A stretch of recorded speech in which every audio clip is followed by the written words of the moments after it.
In this Chrono Odyssey video, I'm going to be talking about a new MMO that was announced a couple of years ago that just got a massive gameplay reveal. And if you can't tell from looking at the graphics of this trailer, it is being developed in Unreal Engine 5. To my knowledge, this is the only MMO to date that's running on said engine.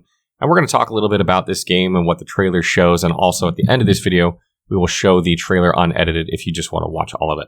This game is being developed by npixel for PC, Xbox Series X and S, and PlayStation 5. It is not coming to last-gen consoles. npixel is a South Korean-based game studio, so this is going to be a Korean MMO. I don't know what that means in terms of whether this game will be pay-to-win or not. Historically, Korean MMOs are very pay-to-win. Hopefully that's not the case with this game, but I don't have any information about that currently. Moving into the trailer, though, and just sort of breaking it down, you get to see a montage of various areas of this game that all look amazing in Unreal Engine 5.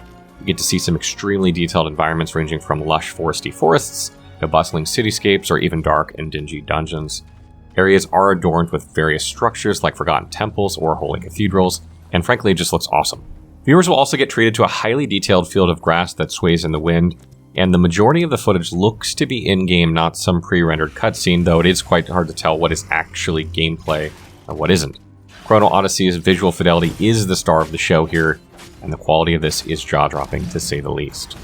The lighting looks gorgeous as well, creating many different feels of the environment. But looks aside, let's talk about the big meat of the game, the combat. There are 6 distinct classes in this game at launch. There are Swordsman, Paladin, Ranger, Sorcerer, Berserker, and Assassin to choose from. They all have their unique combat mechanics and styles of play, so you're going to have a wide variety of things you can do with different characters. And again, since this is an MMO, you will be co-oping with other players through this game, so if you like to play with your friends and RPGs, etc., then you will absolutely have the advantage of doing that in this game. One key thing here is that Chrono Odyssey's combat looks to be quite heavy and impactful. You can see, hear, and feel the difference that light attacks from, say, a longsword do compared to some heavier hits. We see skills similar to Diablo 4's Barbarian Upheaval, where the character literally rips chunks of earth out of the ground and violently flings them at foes. A magic user, on the other hand, uses freeze spells that turns enemies into crystal dust upon shattering, and funnily enough, enemies are stuck in place when they're frozen wherever that may be, even if that where is located in the air. The more roguish of characters might prefer to hold a dagger in each hand or perhaps make use of double sabers. In essence, Chrono Odyssey's dual-wielding combat looks to be quite a quick and dizzying affair. It looks very entertaining watching a character becoming a literal flurry of hits, and some classes also seem to have the option of quickly swapping weapons. One character switches from her daggers to a flintlock rifle that she uses with deadly precision. In terms of boss encounters, it looks like Chrono Odyssey will be doling these out in spades as well. There are some extremely massive beasts that look like some of the targets of the game's boss battles. They are screen-filling and will take a whole group of heroes to take down.